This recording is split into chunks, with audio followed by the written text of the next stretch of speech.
Hey champs, Coach Melissa here from Steady Boxing Sacramento with a solid dynamic warm-up for you.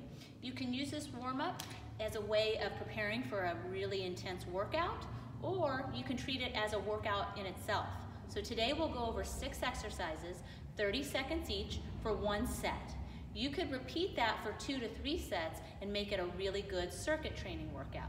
So utilize it and let me know how you do.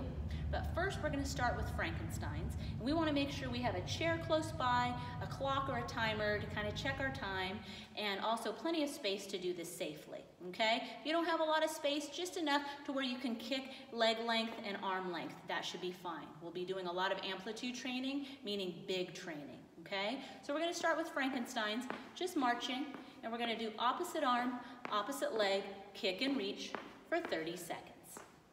If you have a lot of space, you can walk forward and even backwards, but make sure you feel confident in the movements before you progress to something like that.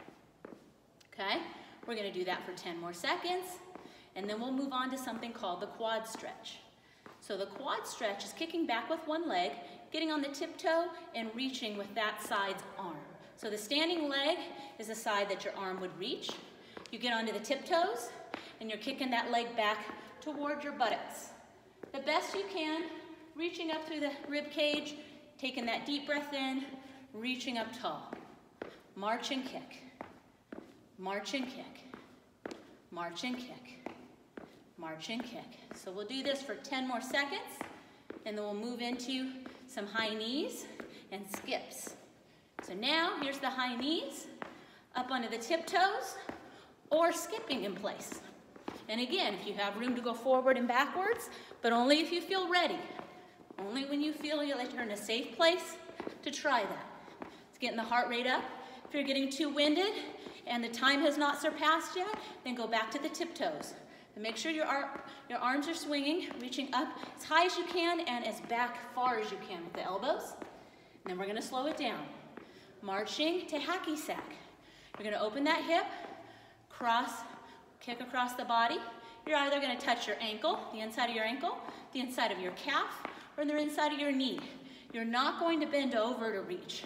You're going to open that hip and bring that leg to you. So wherever you can touch, that's as far as you take it. In a few more seconds, we're going to talk about doing the reverse, going behind. And again, not compensating to reach. So we march, we kick across the backside, and we try to touch with the opposite arm. But if we don't touch, that's fine. We just reach with an open chest. Again, keeping our movements big, our posture solid. Show you what it looks like from here. Nice and easy, okay?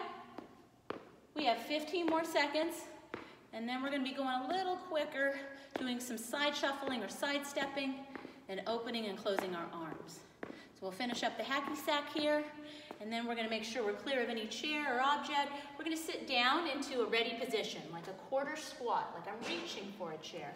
I'm going to crisscross my arms. I'm going to step one direction and then the other. If this is as much room as I have allocated in my workspace, that's fine. I would alternate like this for 30 seconds, breathing. If I have more space, I can turn it into a big shuffle.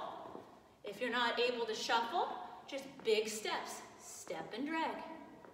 I tell my guys to work with a cadence, 1, 2, 1, 2, 1, 2.